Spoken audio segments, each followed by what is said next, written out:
बच्चों आप सभी का स्वागत है आपके अपने एबीसी कोचिंग यूट्यूब चैनल में। इस वीडियो में क्लास 8 विषय साइंस के आंसर की देखने वाले हैं जो कि आप लोग का एग्जाम्स हुआ है। तो सभी छात्र अंत तक बने रहिएगा और अपने बुकलेट में जो इसको अच्छे से मिलान कर लीजिए और पता कीजिए कि किसका कितना सही हुआ है और आप मुझे कॉमेंट करके जरूर बताइएगा कि आपका कितना सही है, ठीक है। और बच्चों वीडियो को लाइक अपने सभी दोस्तों के साथ शेयर जरूर करेंगे। चलिए बच्चों क्वेश्चन की ओर चलते हैं। तो देखिए बच्चों सबसे पहला मैं आपको बता दूं कि आप लोगों का गणित में जो है प्रश्न संख्या 1 से लेकर 50 तक था और साइंस में आपका 51 से 100 तक रहेगा, ठीक है, जो कि मैं इस वीडियो में आपको आंसर भी देने वाला हूं। तो देखिए बच्चों यहाँ पे 51 नंबर सवाल दिया गया है कि गेहूं की रस्ट किसके कारण होती है। तो गेहूं की रस्ट जो है वो कवक के कारण होती है। ऑप्शन 2 इसका सही आंसर होगा। अगला सवाल देखते तो दिया गया है सूक्ष्मजीव कहाँ पाए जाते हैं। सूक्ष्मजीव जो है वो इनमें से सभी यानी कि जल, वायु और मिट्टी सभी में पाए जाते हैं, इसलिए ऑप्शन 4 इसका सही आंसर होगा। अगला सवाल 53 नंबर दिया गया है कि जीवाणु एवं कवकों द्वारा अपघटित होने वाले पदार्थ कहलाते हैं। तो इसका आंसर हो जाएगा ऑप्शन नंबर 1 हो जाएगा जैव निम्नीकरण कहलाते हैं, ठीक है। ऑप्शन 1 इसका सही आंसर है। अगला सवाल 53 नंबर देखें।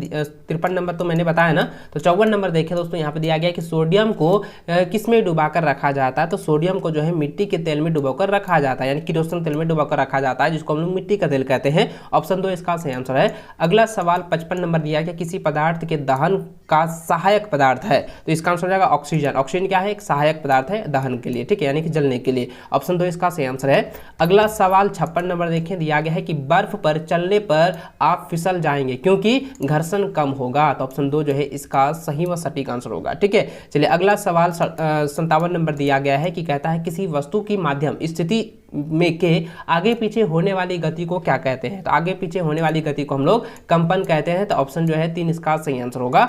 अगला सवाल दोस्तों यहाँ पे 58 नंबर देखें, दिया गया कि किस प्रक्रिया के कारण श्वेत प्रकाश 7 रंगों में विभक्त हो जाती है। तो बच्चों इसका आंसर क्या हो जाएगा? ऑप्शन नंबर 1 हो जाएगा विक्षेपण प्रक्रिया। ऑप्शन 1 इसका सही व सटीक आंसर होगा। अगला सवाल दोस्तों 59 नंबर दिया गया कि सामान्य नेत्र द्वारा पढ़ने के लिए सर्वाधिक सुविधाजनक दूरी लगभग कितनी होगी। तो कितनी होती है? तो इसका आंसर क्या हो जाएगा? ऑप्शन नंबर 3 इसका आंसर होगा 25 सेंटीमीटर, ठीक है। चलिए आगे बढ़ते हैं। अगला सवाल 60 नंबर देखें दोस्तों, यहाँ पे दिया गया है कि किस कारण पृथ्वी के अंदर मृत पेड़ पौधे कोयले में परिवर्तित हो जाएंगे। तो दोस्तों इसका आंसर क्या जाते हैं, क्या परिवर्तित हो गए हैं। तो इसके कुछ आंसर हो जाएंगे उच्च दाब के कारण और उच्च ताप के कारण, दोनों हो जाएंगे, इसलिए इसका आंसर सही होगा ऑप्शन नंबर 3। 1 और 2 दोनों हो जाएंगे, ठीक है। चलिए अगला सवाल दोस्तों यहाँ पे दिया गया है कि कोक किसका शुद्ध रूप है। तो कोक जो है किसका शुद्ध रूप है। तो इसका आंसर हो जाएगा ऑप्शन नंबर 2 हो जाएगा कार्बन का, ठीक है। इसको आप लोग अच्छे से मिलान कीजिएगा। अगला सवाल दोस्तों यहाँ आप देख सकते हैं, दिया गया है मृदा अपरदन को रोकने में सहायक होती है। तो मृदा अपरदन को रोकने में सहायक होती है वृक्ष का, ठीक है। ऑप्शन नंबर जो है 2 इसका सही आंसर होगा। 62 का 2 इसका सही आंसर होगा। 63 नंबर देखें, दिया गया है कि उपज का कितने प्रकार पुनर्चक्रण संभव है। तो इसका आंसर क्या हो जाएगा? देखिए उपज का है ना, तो इसका आंसर ऑप्शन नंबर कागज है। कागज का कितने प्रकार से जो है पुनर्चक्रण संभव है। तो यहाँ पर जाएगा 5 से 7 बार जो है कागज को हम लोग पुनर्चक्रण कर सकते हैं, ये संभव है। ऑप्शन 1 इसका सही और सटीक आंसर होगा। अगला सवाल दोस्तों 64 नंबर दिया गया कि वायु में नाइट्रोजन कितने प्रतिशत है। तो वायु में जो है 78% नाइट्रोजन है, ठीक है। ऑप्शन 2 इसका सही आंसर है। अगला सवाल 65 नंबर दिया गया है कि किसके द्वारा वायुमंडल की ओजोन परत क्षतिग्रस्त हो जाती है। तो इसका आंसर हो जाएगा ऑप्शन नंबर 3 हो जाएगा क्लोरोफ्लोरोकार्बन से, ठीक है। ऑप्शन नंबर जो है 2 इसका सही आंसर होगा। अगला सवाल 66 नंबर दिया गया है कि जरायुज जंतु कौन से हैं। तो जरायुज जंतु है ना, जरायुज जंतु यहाँ पे पूछा गया बच्चों। तो जरायुज जंतु क्या हो जाएगा? ये हो जाएगा गाय, कुत्ता, बिल्ली, ये सभी हो जाएंगे। तो ऑप्शन नंबर जो है 4 इसका सही व सटीक आंसर होगा, ठीक है। चलिए अगला सवाल दिया गया रेशम कीट का जीवन चक्र किस प्रकार का होता है। तो बच्चों इसका आंसर हो जाएगा ऑप्शन नंबर 4 हो जाएगा इनमें से सभी, यानी कि कोकून, पुष्पा और वयस्क, यानी कि इनमें से सभी हो जाएंगे। चलिए ठीक है। अगला सवाल दोस्तों 68 नंबर यहाँ पे देखिए, दिया गया है कि विद्युत सेल में कितने टर्मिनल होते हैं। तो विद्युत सेल में कितने टर्मिनल होते हैं बच्चों? विद्युत सेल में जो है वो 2 टर्मिनल होते हैं। ऑप्शन 2 इसका सटीक आंसर होगा। अगला सवाल 59 नंबर दिया गया है, कहता है कि कौन विद्युत 69 नंबर यहाँ पे 69 नंबर दिया गया है, कहता है कि कौन विद्युत धारा में के प्रभावित होने पर दीप्त होता है। तो इसका आंसर हो जाएगा एलईडी। ऑप्शन नंबर 2 इसका सही व सटीक आंसर होगा। अगला सवाल 70 नंबर दिया गया है, विद्युत धारा कौन सा प्रभाव उत्पन्न करती है। तो विद्युत धारा जो है चुंबकीय प्रभाव को उत्पन्न करती है। ऑप्शन 1 इसका सही व सटीक आंसर होगा। अगला सवाल 71 नंबर दोस्तों दिया गया है कि निम्न में से सबसे मजबूत रेशा कौन सा है। तो इसका आंसर होगा नायलॉन, ठीक है। ऑप्शन नंबर 2 इसका सही आंसर होगा। अगला सवाल दोस्तों यहाँ पे 72 नंबर देखिए, दिया गया गया है कि प्लास्टिक जो आग का विरोध कर सकता है वह है, तो वह क्या है बच्चों, वह जो है वो मेलामाइन है। ठीक है, ऑप्शन नंबर 2 इसका सही व सटीक आंसर होगा। अगला सवाल दोस्तों यहाँ पे 73 नंबर दिया गया कि पॉलिस्टर का सामान्य किस्म है, तो पॉलिस्टर का सामान्य सूत्र क्या होता है, टेरिलीन होता है। ऑप्शन 1 इसका सही व सटीक आंसर होगा। इसको आप लोग अच्छे से टिक लगाएंगे। देखिए टेरिलीन का जो होता है ना, टेरिलीन क्या होता है और प्लानिमिन, टेरिलीन और ये पॉलीमर, ये दोनों को मिक्सचर कर दिया जाता है, इसलिए वो क्या होता है कि ये पॉलिएस्टर का जो है समान रूप ले लेता है। इसमें दोस्तों आप टेलिनियर और प्लानिमियर दोनों हो जाएंगे, इसलिए इसका आंसर क्या है, ऑप्शन नंबर 3 सही व सटीक आंसर होगा। इसको आप लोग अच्छे से देख लीजिएगा। ठीक है, चलिए आगे बढ़ते हैं। अगला सवाल दोस्तों 74 नंबर देखिए दिया गया है कि परावर्तन कोण किससे कहते हैं, तो परावर्तन कोण जो है किसे कहते हैं, तो परावर्तन कोण जो होता है परावर्तित किरण और अभिलंब के बीच का कोण को कहते हैं। तो ऑप्शन नंबर जो है 3 इसका सही व सटीक आंसर होगा। अगला सवाल 75 नंबर देखिए दिया गया है कि चमकीला पिंड कौन से हैं, तो चमकीला पिंड क्या हो जाएगा, तारे हो जाएगा। ऑप्शन नंबर जो है 2 इसका सही आंसर होगा। अगला सवाल 76 में मानव कान का श्राव्य प्रसार हो जाएगा 20 हर्ट्ज से लेकर 20,000 हर्ट्ज तक। ऑप्शन 2 इसका सही आंसर होगा।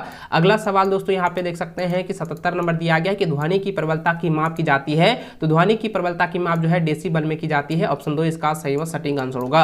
अगला सवाल दोस्तों यहाँ पे देख सकते हैं 78 नंबर दिया गया कि प्राकृतिक आवास का वन्य प्राणी संरक्षण किया जाता है, तो इसका आंसर हो जाएगा ऑप्शन नंबर 4 हो जाएगा। ठीक है, यानी कि अभ्यारण्य में और राष्ट्रीय उद्यान में और जैव मंडल संरक्षित क्षेत्र में, इनमें से सभी हो जाएंगे। इसका सही आंसर ऑप्शन 4 इसका राइट आंसर होगा 78 का। अगला सवाल दोस्तों यहाँ पे देख सकते हैं 79 नंबर दिया गया कि भारत में राष्ट्रीय उद्यान की कुल संख्या है, तो इसका आंसर क्या हो जाएगा, कुल संख्या कितनी है, तो कुल संख्या है 77 है। ऑप्शन नंबर जो है 3 इसका सही व सटीक आंसर होगा। अगला सवाल दोस्तों यहाँ देख सकते हैं कि 80 नंबर दिया गया है कि काला सोना कहा जाता है, तो काला सोना कहा जाता है ना, तो काला सोना जो है वो पेट्रोलियम को कहा जाता है, सॉरी पेट्रोलियम नहीं होगा, कोयला हो जाएगा, कोयला को कहा जाता है। ठीक है, इसका क्या हो जाएगा, यहाँ पे कोयला हो जाएगा। 80 नंबर का ऑप्शन नंबर जो है 1 इसका सही व सटीक आंसर हो जाएगा कोयला को। ठीक है, चलिए आगे बढ़ते हैं। अगला सवाल दोस्तों 81 नंबर देखिए दिया गया कि चट्टानों पर चढ़ने हेतु रस्से बनाए जाते हैं, तो दोस्तों ये क्या हो जाएगा, नैनोल के बनाए जाते हैं। ऑप्शन 3 इसका सही आंसर होगा। अगला सवाल 82 नंबर है कि एक ईंधन नहीं है, तो ईंधन जो है वो मृदा क्या है, मृदा जो है एक ईंधन नहीं है। ऑप्शन 1 इसका सही आंसर है। अगला सवाल दोस्तों 83 नंबर दिया है कि निम्नलिखित में कौन सा घोल विद्युत का सुचालक है, तो इसमें क्या हो जाएगा, ऑप्शन नंबर 3 इसका सही आंसर होगा, सॉरी ऑप्शन नंबर 1 हो जाएगा। ठीक है, नींबू का रस जो है 83 का ऑप्शन नंबर 1 सही आंसर होगा। नींबू का रस जो है विद्युत का सुचालक है। ठीक है, चलिए अगला सवाल दोस्तों 84 नंबर दिया गया कौन सी गैस अत्यंत विषैली है, तो दोस्तों अत्यंत विषैली ना पूछा गया है, इसका आंसर होगा कार्बन मोनोऑक्साइड। ऑप्शन 3 इसका सही आंसर होगा। अगला सवाल 85 नंबर दिया गया है कि निम्नलिखित में सबसे छोटी कोशिका है, तो सबसे छोटी कोशिका कौन सा है बच्चों, तो देखिए सबसे छोटी कोशिका होता है माइकोप्लाज्मा। ठीक है, ऑप्शन नंबर 1 इसका सही आंसर होगा। अगला सवाल 86 नंबर देखें दिया गया है कि यीस्ट का उपयोग किसके उत्पादन में किया जाता है, तो दोस्तों एल्कोहल के उत्पादन में किया जाता है। ऑप्शन नंबर 2 इसका सही व सटीक आंसर होगा। 87 नंबर सवाल यहाँ पे दिया गया है कि मलेरिया रोग का कारण है, तो मलेरिया रोग का कारण क्या होता है बच्चों, ये होता है प्रोटोजोआ। ऑप्शन नंबर 1 इसका सही व सटीक आंसर होगा।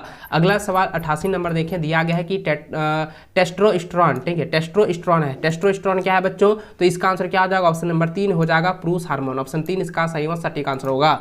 अगला सवाल दोस्तों दिया गया कि बल है, बल का, तो बल का क्या होता है, तो बल का जो होता है वह बल का क्या होता है, परिणाम और दिशा दोनों होते हैं। ऑप्शन नंबर 2 इसका सही व सटीक आंसर होगा। अगला सवाल दोस्तों देख सकते हैं 90 नंबर दिया गया है कि प्रकाश के परावर्तन के कितने नियम है, परावर्तन के जो है 2 नियम होते हैं। ऑप्शन जो है 2 इसका जो है सही सटीक आंसर होगा। अगला सवाल दोस्तों 91 नंबर देखिए दिया गया कि विद्युत का सुचालक अधातु का नाम है, तो सुचालक अधातु का नाम यहाँ पे पूछा गया है, तो इसका आंसर हो जाएगा ग्रेफाइट। ठीक है, ग्रेफाइट। ऑप्शन नंबर जो है 2 इसका सही आंसर होगा। चलिए अगला सवाल 92 नंबर दिया गया कि वायु किसका मिश्रण है, तो वायु जो है वो गैसों का मिश्रण है, तो ऑप्शन नंबर 1 इसका सही आंसर होगा। अगला सवाल 93 नंबर देखिए दिया गया है कि क्लोरोफ्लोरोकार्बन का उपयोग कहाँ किया जाता है, तो क्लोरोफ्लोरोकार्बन का जो उपयोग है ना, तो वो जो है दोस्तों क्या रहता है, रेफ्रिजरेटर में, एयर कंडीशनर में और एरोसोल फुआर में, यानी कि इनमें से सभी जो है इसका सही व सटीक आंसर होगा। ठीक है, चलिए अगला प्रश्न जो है 94 नंबर देखिए दिया गया है भोजन से प्राप्त ऊर्जा का उपयोग कहाँ करते हैं, तो भोजन का जो है ऊर्जा का उपयोग है वो इनमें से सभी में करते हैं, पाचन, श्वसन और उत्सर्जन क्रिया में करते हैं, इसलिए इसका आंसर इनमें से सभी हो जाएगा। ऑप्शन 4 इसका सही आंसर होगा। अगला सवाल 95 नंबर है, कहता है तैलीय सतह से क्या होता है, घर्षण घटता है। ऑप्शन 2 इसका सही और सटीक आंसर होगा। अगला सवाल दोस्तों यहाँ पे 96 नंबर देखिए दिया गया है कि आवर्ती का मात्रक होता है, तो आवर्ती का मात्रक होता है हर्ट्ज। ऑप्शन 3 इसका सही और सटीक आंसर होगा। अगला सवाल दोस्तों 97 नंबर है कि पृथ्वी के अचानक कंपन को कहते हैं, उसे हम लोग भूकंप कहते हैं। ऑप्शन नंबर 1 इसका सही आंसर होगा।